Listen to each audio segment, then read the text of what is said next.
लोहरदगा नगर परिषद ने मनाया 135वां स्थापना दिवस समारोह, गिनाई ढेर सारी उपलब्धियां।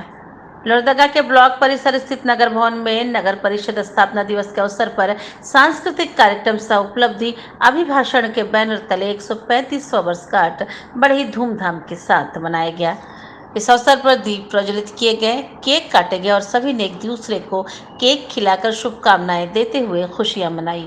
इस मौके पर सांस्कृतिक कार्यक्रम का भी आयोजन किया गया। शहर के कलाकार अंकित ग्रुप द्वारा एक से बढ़कर एक डांस की प्रस्तुति की गई।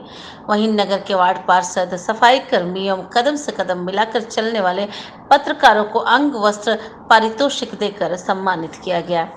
नगरपालिका अब नगरपालिका से नगर परिषद बन गई है, लेकिन इसका अपना सिंबल अब तक नहीं था। आज स्थापना दिवस के अवसर पर नगर परिषद के सिंबल का संयुक्त रूप से लोकार्पण भी किया गया।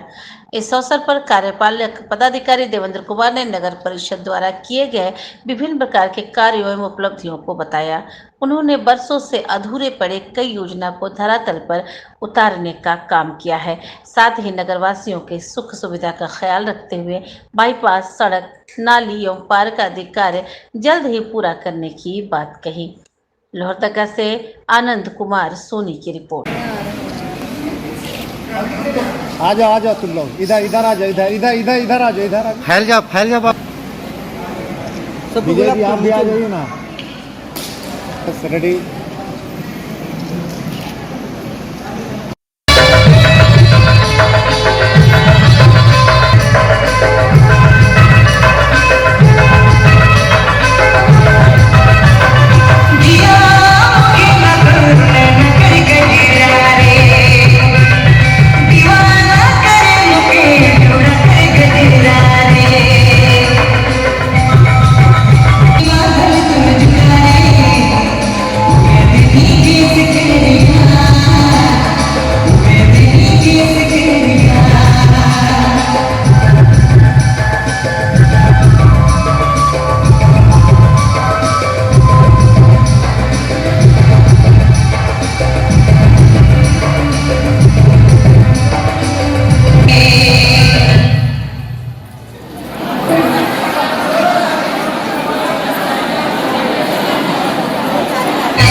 आज जैसा कि लोहरदगा नगर पालिका पूरे संयुक्त बिहार जब था उसमें सबसे पुरानी नगर पालिकाओं में से एक है।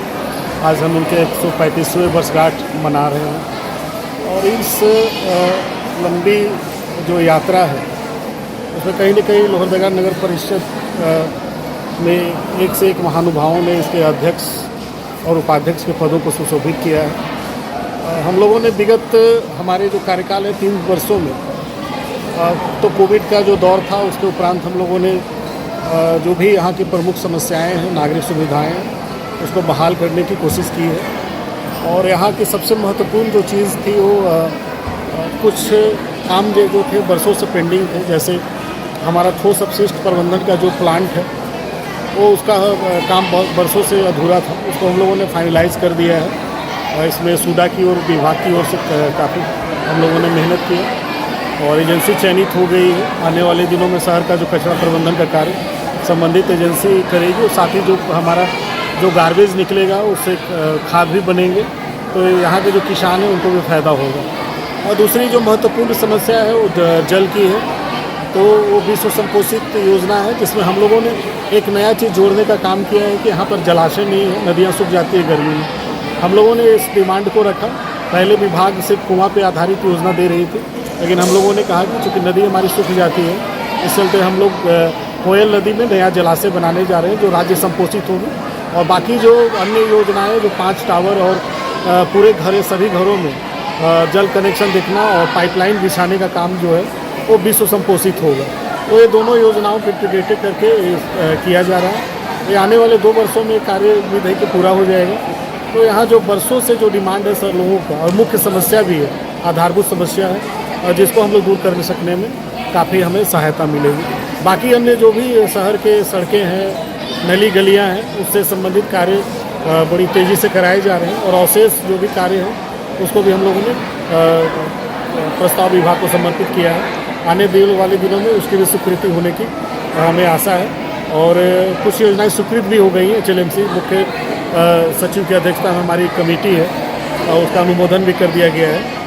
और जैसा कि अभी हम लोगों ने बहुत सारे हमें अभी सुझाव भी प्राप्त हो रहे हैं, उस संदर्भ में भी हम लोग कार्य कर रहे हैं। आने वाले दिनों में नगर परिषद जो हमें 18 विषय प्राप्त हैं, उन सभी विषयों में कार्य करेगी। कुछ विषय हमारे 1-2 विषय छूटे हुए हैं, खासकर शिक्षा के बारे में, तो हम लोग उसके बारे में भी सरकार को प्रतिवेदित किए हैं। आने वाले दिनों में हम लोग उसको भी करने जा रहे हैं। शहर में अक्सर जाम लग जाती है सर, उसको लेकर के क्या करें? अभी जो सबसे बड़ी यहाँ समस्या है कि हमारा जो शहर है बहुत पुरातन शहर है, और जो बाईपास की जो NH की योजना है वो हमारी अगर धरातल पर उतरती है तो लोहरदगा शहर में जो जाम की समस्या है वो सदा के लिए समाप्त हो जाएगी, और सिर्फ जो शहर में आने वाली गाड़ियाँ हैं सिर्फ यहाँ पर आएंगी, बाकी जो भी क्रॉस करती है गाड़ी बाईपास होकर निकल जाएगी। सर नए पार्क का आगमन हो गया है, और जगह जगह कई इलाकों में देखा जा रहा है कि जल जमाव की स्थिति उत्पन्न हो रही है। इससे निपटने हम लोगों ने ड्रेनेज और सीवरेज का बृहद प्लान बना के विभाग को समर्पित किया है। अमृत 2 जो केंद्र सरकार की योजना है उसमें हमें शामिल होने की पूरी संभावना है। अगर हमें उसे सम्मिलित किया जाता है तो यहाँ ड्रेनेज सीवरेज की पूरी समस्या ही निदान हो जाएगी। सर ब्लॉक के पास में पूरे घरों में जल घुस जा रहे हैं सर। इसमें जो NH के द्वारा नालियाँ नहीं बनाई गई, NH के द्वारा जब नाली बना दी जाएगी, क्योंकि NH वाला जो वर्क है वो हम लोग नहीं कर रहे हैं, उनके द्वारा कहा गया कि हम नाली बना लेंगे। फिलहाल हमने वहाँ पर सफाई का कार्य लगाया हुआ है, वो करके सर हम लोग उसको निदान करेंगे। सर 135वीं सौगात तो हम लोग सभी के प्रयास से हम लोग देने का कार्य कर रहे हैं, लेकिन हम आह्वान करेंगे नगरवासियों से कि सर्वप्रथम हमारा जो नगर परिषद है, हम 2020-21 में स्वच्छता में 2nd स्थान रहे थे, लेकिन हम अभी आज भी प्लास्टिक गार्बेज को हटा नहीं पाए हैं। हम लोगों ने पिछले साल भी आह्वान किया था कि लोग कृपया लोगों से आह्वान करते हैं कि लोग प्लास्टिक में प्रयोग ना करें, प्लास्टिक का थैला जो विक्रेता देते हैं वो ना दें, बल्कि जो है थैले जो जूट के हैं या कपड़े के थैले हैं वो दें। परमानेंट थैले लोग घर के लेके जाएं, और हम कहीं ना कहीं हमारे गार्बेज का सबसे बड़ा कारण वो प्लास्टिक है। हम शहर को प्लास्टिक मुक्त कर सकें। हम समय समय में अभियान भी चलाते हैं, लेकिन खासकर हम चैम्बर ऑफ कॉमर्स के लोगों से भी आह्वान करेंगे कि हम जब चलाते हैं तो हमारी मजबूरी होती है कि हम अभियान न चलाएं, लेकिन हमें जब प्लास्टिक का धड़ल्ले से उपयोग दिखता है तो हमको मजबूरी में चलाना पड़ता है, और ये हमारे कहीं ना कहीं शहर को दूषित और प्रदूषित करने में प्लास्टिक का बहुत बड़ा योगदान है। और सभी व्यापारियों से अनुरोध है कि प्लास्टिक का प्रयोग न करें। Thank you sir.